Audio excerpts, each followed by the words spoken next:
सभी को नमस्कार। आवाज आ रही है मेरी? जय श्री राम सर।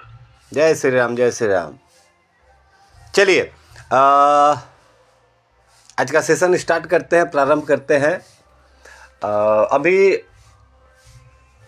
अब जो हम लोग सेशन करेंगे हफ्ते में लगभग 4-5 दिन तो मिलेंगे ही मिलेंगे।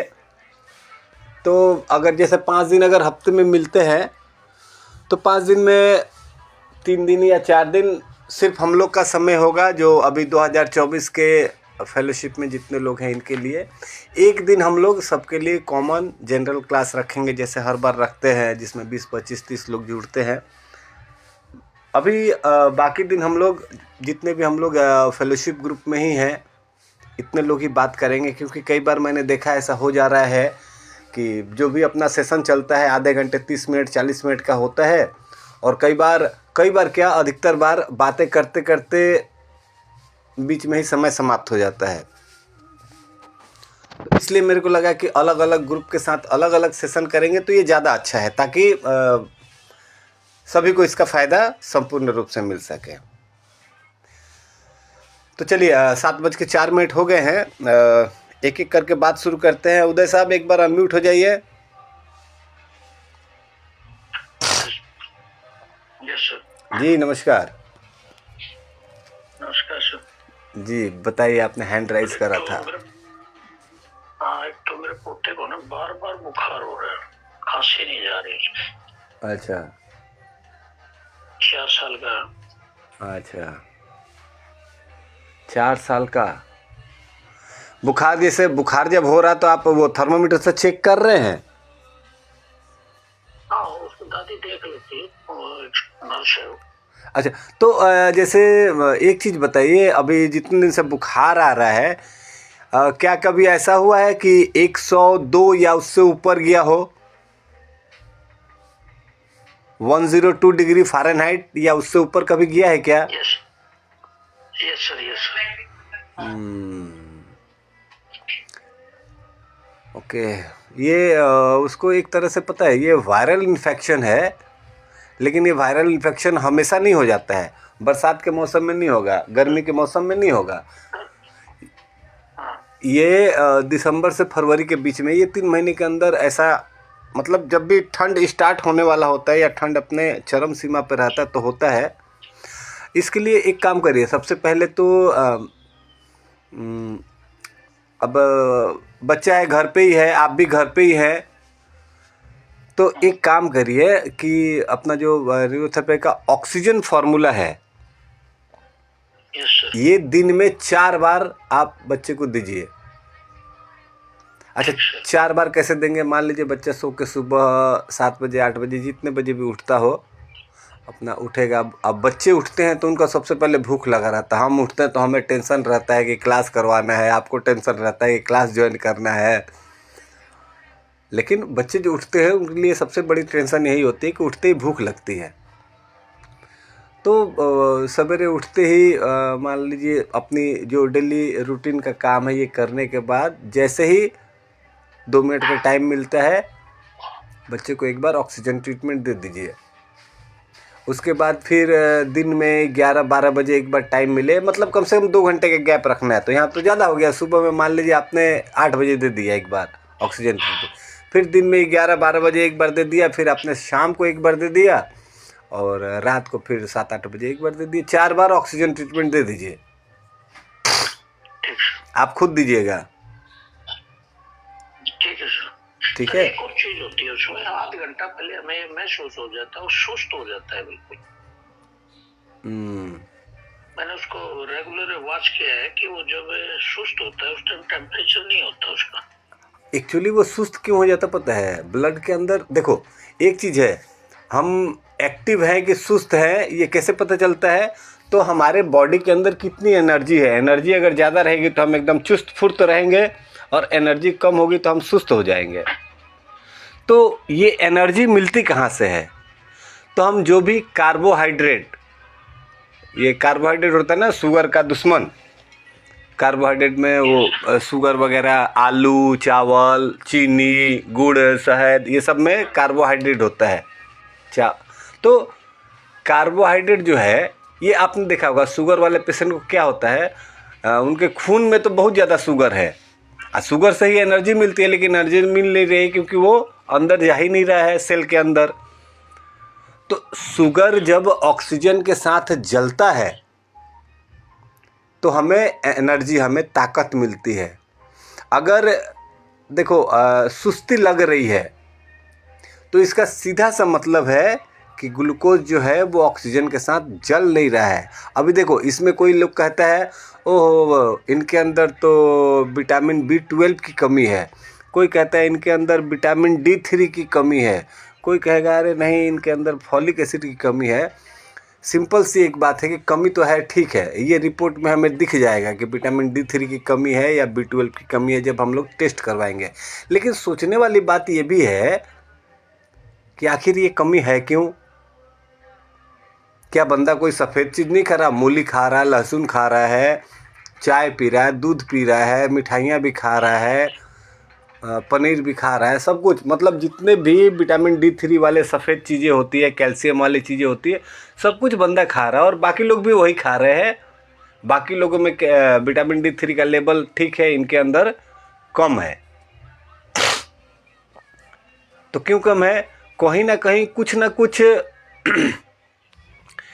इसको क्या बोलते हैं, वो क्या नाम बताया था उन्होंने, सिमेट्रिकल डिसऑर्डर। इसका एक बार मैं स्पेलिंग लिख के भेजता हूँ, ये आप लोग लिख के अपने पास रखना। अगले सेशन में हम लोग इसके ऊपर बात करेंगे। सिमेट्रिकल डिसऑर्डर मैं ये लिखता हूँ, ये आप लोग लिख के रख लेना, इसके बारे में मैं बताऊँगा ये क्या बहुत ज़बरदस्त चीज़ है। सिमेट्रिकल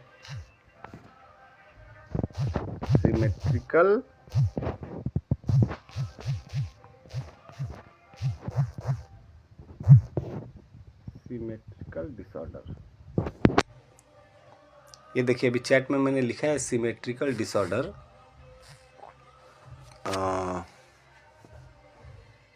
अभी तक भी इसको कहीं लिस्टेड नहीं किया गया है, कहीं मिलेगा नहीं, लेकिन इसके ऊपर बात करेंगे।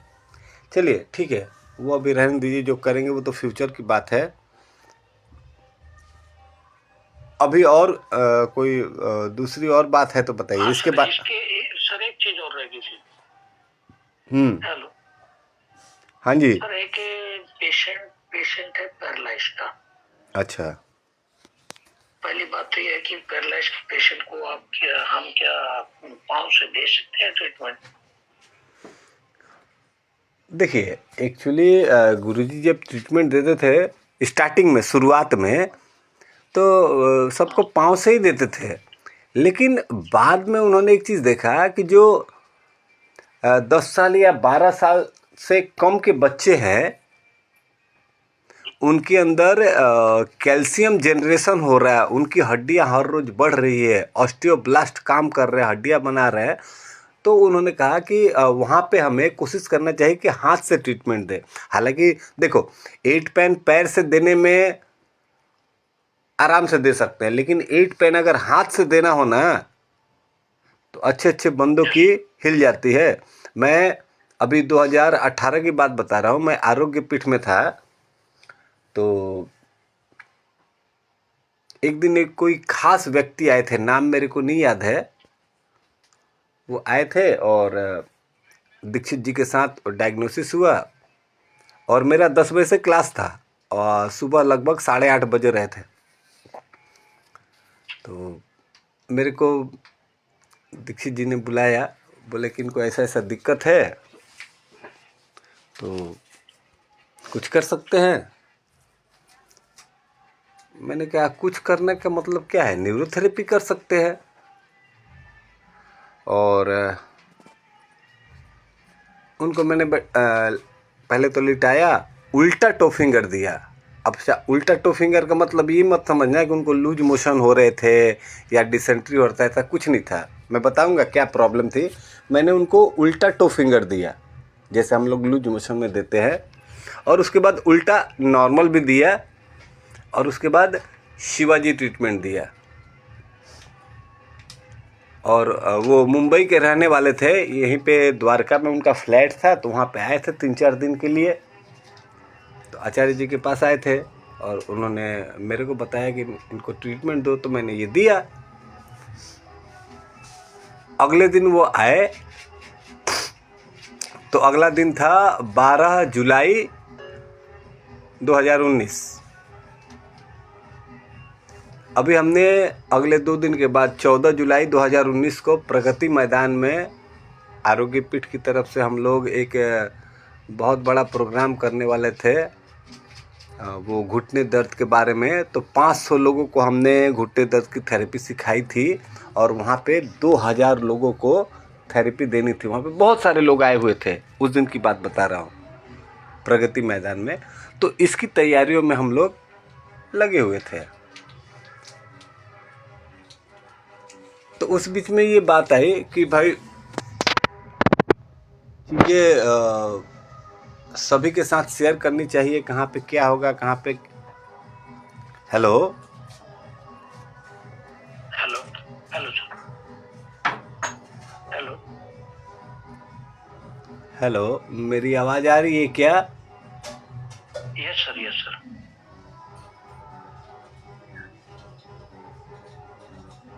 Hello hello. एक सभी लोगों से कहना चाहता हूँ, सुनिए, एक पता नहीं ये कुछ प्रॉब्लम हो रही है, आवाज़ नहीं आ रही है। एक काम करते हैं, एक बार मैं इस मीटिंग को बंद करता हूँ और इसी लिंक से हम लोग फिर से एक बार ज्वाइन करते हैं, फिर से एक बार रीज्वाइन करते हैं। आवाज आ रही है आपकी सर, आवाज आ रही है सर, आवाज भी हेलो, सही है एकदम। हेलो हेलो हेलो, आवाज आ रही है सर आपकी। हेलो हेलो गुरुजी, आवाज आ रही है सर।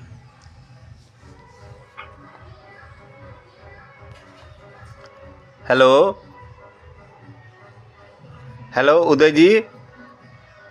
Yes yes. हो, ये बीच में कुछ नेटवर्क का पता नहीं, आवाज़ ही नहीं आ रहा था। मैं सोचा कि फिर से रीज्वाइन करना पड़ेगा क्या। जी बताइए। ना सर, आवाज आ रही है। अच्छा सर, वो चीज जो थी ना, एक पेशेंट है जिसको कभी लड़ाई झगड़े में सिर में ईंट लगी थी। अच्छा। तो 2 साल के बाद में वो पैरालाइज हुआ। उस जगह पर सिर में अभी भी गड्ढे हैं, वहां से पीप चलती है। तो डॉक्टरों ने उसको NCCT बीमारी बताई और कह करके बता दिया अब ये ठीक नहीं हो सकता, पैरालाइज है। अच्छा। 2 छोटे बच्चे हैं, पत्नी छोड़ के चली गई उसको।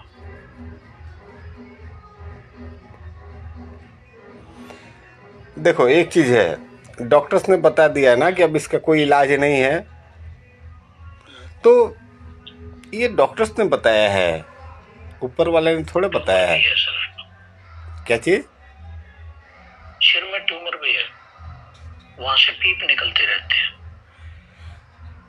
तो ये ट्यूमर पहले से ही है कि बाद में ये चोट लगने के बाद? नहीं, चोट लगने के बाद सारी चीज हुई है। हाँ, तो ये ट्यूमर नहीं है यार। आप भी मलिक साहब, देखो, एक चीज़ होता है, चोट लगता है जहाँ पे, अगर चोट लगने के बाद मांस में चोट लगी है तो वो जगह फूल जाएगा। अगर हड्डी में चोट लगी है तो भी वो जगह फूल जाएगा। लेकिन जैसे मसल्स के बीच में जो फ्लूइड होता है, एक्स्ट्रा सेलुलर फूड, उसमें अगर चोट लगेगा ना तो फूलेगा नहीं, वो मर जाएगा। और कोई भी चीज़ जब मर जाता है तो वो सड़ने लगता है, ख़राब होने लगता है। तो जब भी सेल के बाहर बाहर जो एक्स्ट्रा सेलुलर फ्लूइड है वो और ब्लड के सेल्स है, वो जब मरते हैं तो वो पस बन जाता है, पीप बनने लगता है, वो कहीं से भी निकलेगा, वाइट कलर का। तो देखो, अभी आपने सबसे पहला एक काम करना है, 1 हफ्ते के लिए उनको पूरा का पूरा फुल इंजरी ट्रीटमेंट देना है, और कुछ नहीं देना है। उनको किधर चोट लगा था, वो सिर के ऊपर अभी भी खड्डा है, ये है, वो सब छोड़ दीजिए। हफ्ता 10 दिन के लिए सिर्फ और सिर्फ इंजरी ट्रीटमेंट देना है, फुल इंजरी। पहला 62 फिंगर गॉल लीवर 3 बार, उसके बाद 1 गॉल 4 लीवर 4 चेस्ट ओनली, फिर 1 gall 4 liver 4 thymus plus chest, और जो लास्ट वाला देंगे ना 1 gall 4 liver 8 thymus plus chest.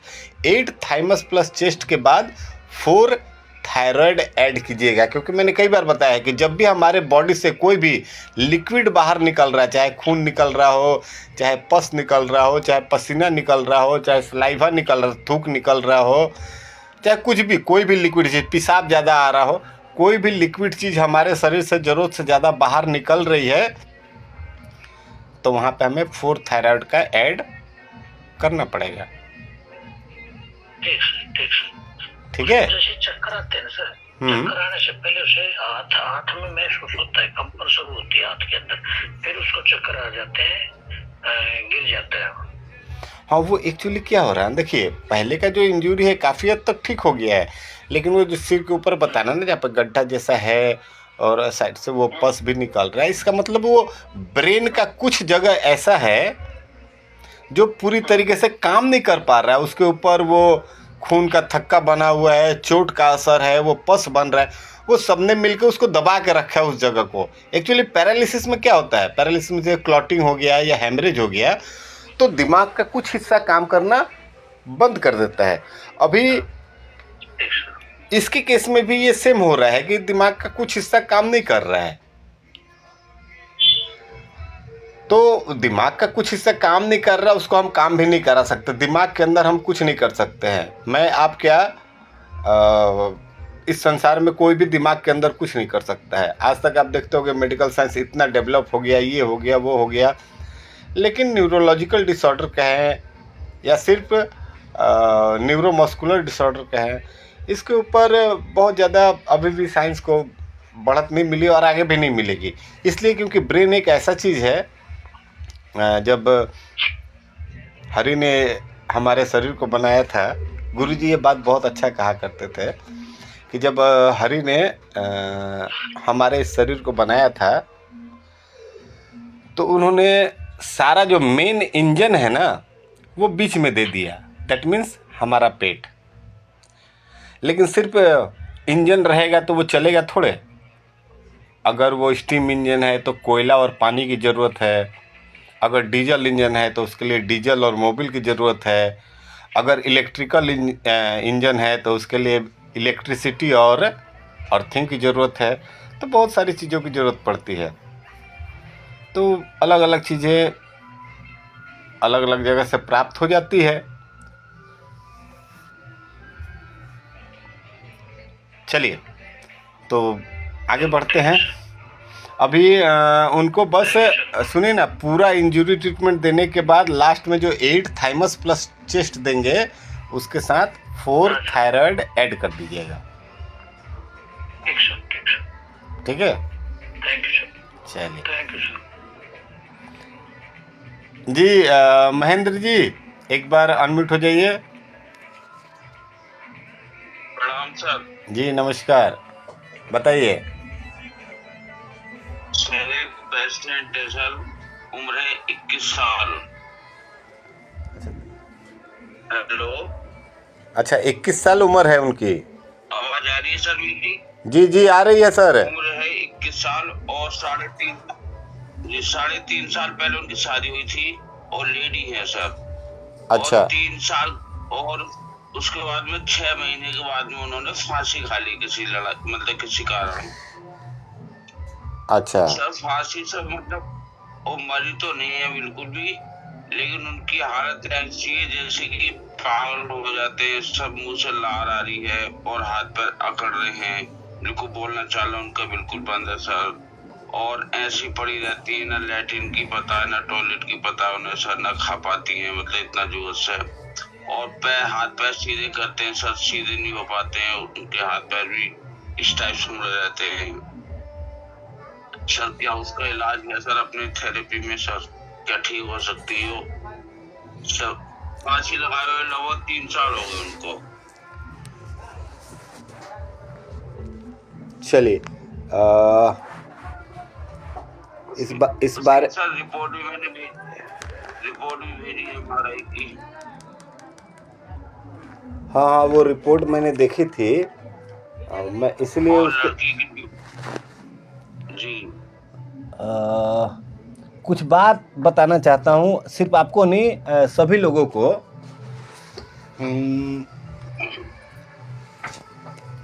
आप लोगों ने कभी सोचा है कि किसी एक इंसान को मरना हो तो उसके लिए बहुत सारा टेक्नोलॉजी है।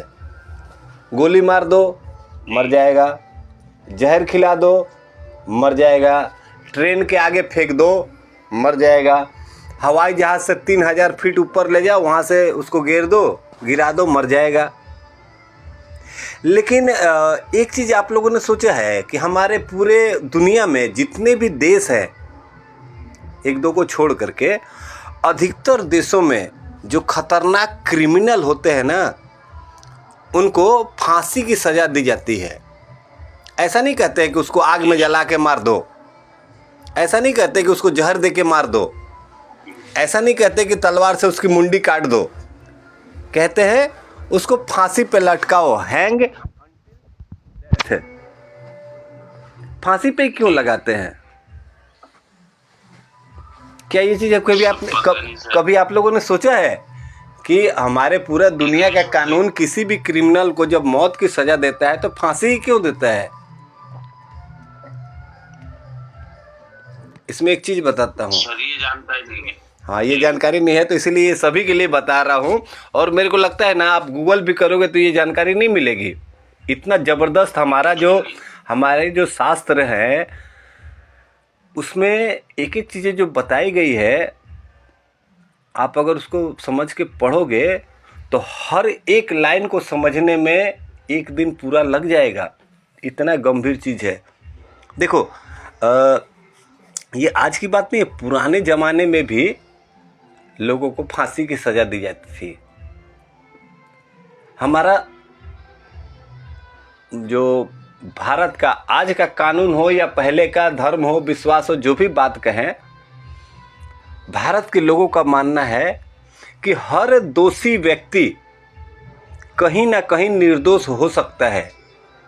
ऐसा जरूरी नहीं है कि कोर्ट ने आपको फांसी का सज़ा सुना दिया या आपको मारने का सज़ा दे दिया इसका मतलब आप दोषी है। हो सकता है आप निर्दोषी हैं, कहीं ना कहीं कुछ गड़बड़ हुआ होगा। तो जब भी फांसी दिया जाता है किसी को, वो गर्दन में रस्सी बांधकर ऊपर से लटका के अचानक से झटका दिया जाता है, तो इस झटके में 2 जगह फ्रैक्चर होता है। ये चीज़ ध्यान रखना आप लोग, इसीलिए सबके लिए बता रहा हूँ मैं। जब भी गले में रस्सी बांध के कोई लटकता है तो 2 जगह फ्रैक्चर होता है। पहला फ्रैक्चर होता है मेडुला ऑब्लंगटा के पास। इस बात को ध्यान दीजिएगा, पहला जो फ्रैक्चर होता है वो होता है मेडुला ऑब्लंगटा के पास। अभी मेडुला ऑब्लंगटा के पास फ्रैक्चर हुआ और तब तक किसी कारण से उसको फांसी से उतार लिया गया, तो वो मरेगा नहीं, सीधी बात है। जिसका मेडुला, कई बार आपने यूट्यूब में देखा होगा ना, वो रंगा बिल्ला एक डकैत थे, एक को फांसी पे लटकाया गया, वापस उतारा गया तो फिर जिंदा था। तो हिंदुस्तान का कानून है कि भाई किसी को दोबारा फांसी नहीं दे सकते। और भी बहुत सारे लोगों के किस्से आपने यूट्यूब पे देखे होंगे कि इनको फांसी पे लगाया गया और ये जीवित बच गए। लेकिन जीवित बचने के बाद भी उनका जब मेडुला ऑब्लंगटा फ्रैक्चर हो जाता है तो वो कुछ काम करने लायक नहीं रहेंगे, उनकी पूरी बॉडी पैरालाइज्ड हो जाएगी। क्योंकि हमारे ब्रेन से जितना भी सिग्नल आता है, जैसे लेफ्ट ब्रेन से आ रहा है तो वो राइट साइड के बॉडी पार्ट में जाएगा, राइट ब्रेन से आ रहा है तो लेफ्ट साइड में जाएगा। तो ये मेडुला ऑब्लंगटा जो क्रॉसिंग है, ये समझिए जैसे कि रेलवे में ये पंडित दीनदयाल उपाध्याय स्टेशन है ना, मुगलसराय, उधर क्या है, सब ट्रेन आती है वहीं से चेंज होती है। तो मेडुला ऑब्लंगटा भी अपना ऐसा ही है कि उधर सारे नर्व आते हैं, उधर से ही चेंज होते हैं। और जब वो फ्रैक्चर हो जाएगा तो उसके आगे सिग्नल जाएगा ही नहीं, मतलब बॉडी में जाएगा नहीं, तो पूरी बॉडी पैरालाइज्ड हो जाएगी।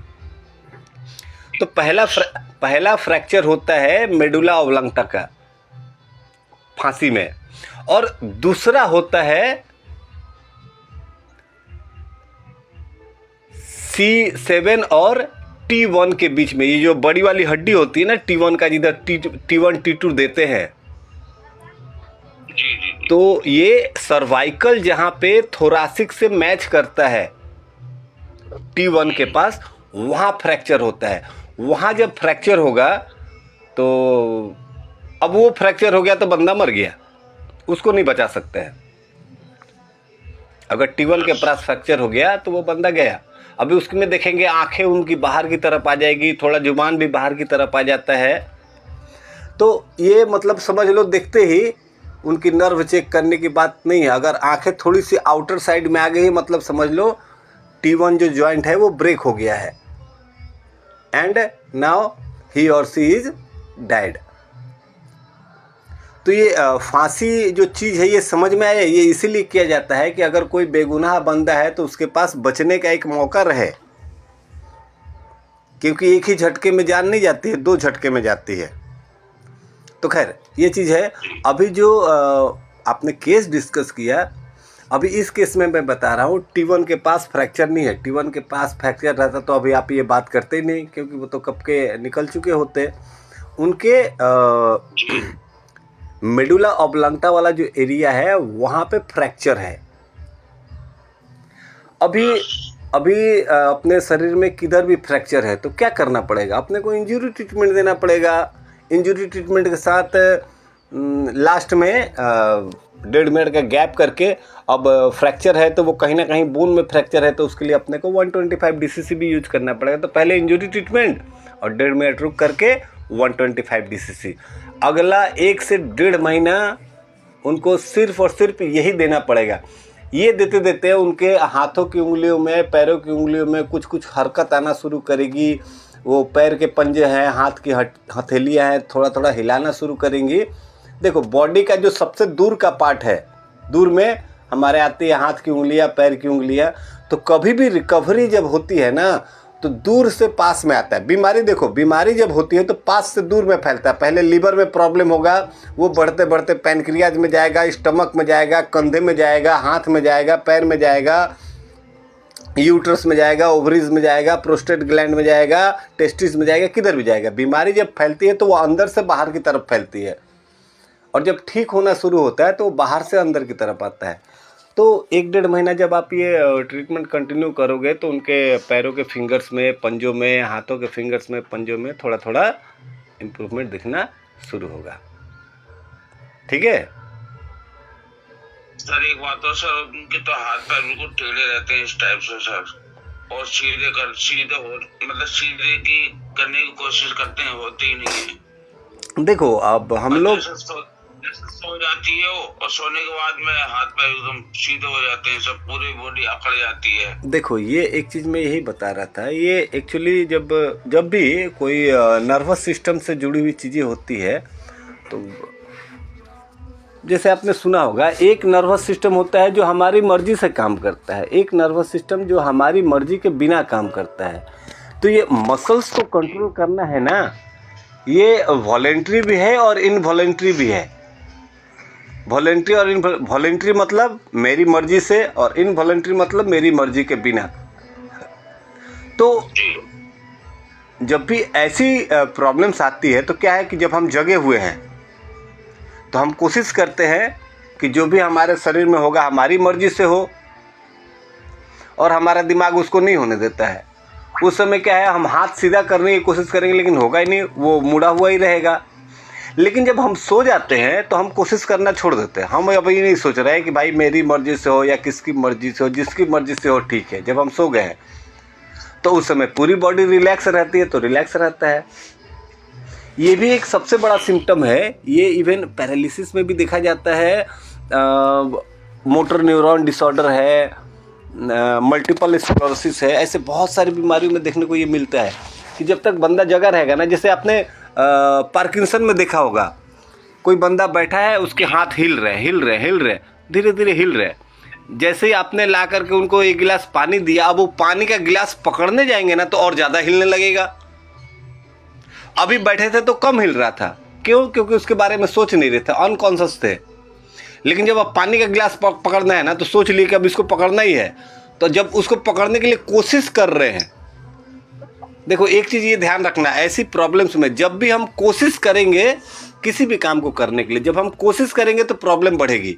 हम गिलास पकड़ने की कोशिश कर रहे हैं तो कंपन बहुत ज़्यादा हो जाएगा, और वहीं सो जाएंगे। अगर नींद में, गहरी नींद में चले गए तो काहे का हाथ हिलना, कुछ ना, कोई देख के बोल नहीं सकता कि ये बंदे को पार्किंसन की प्रॉब्लम है।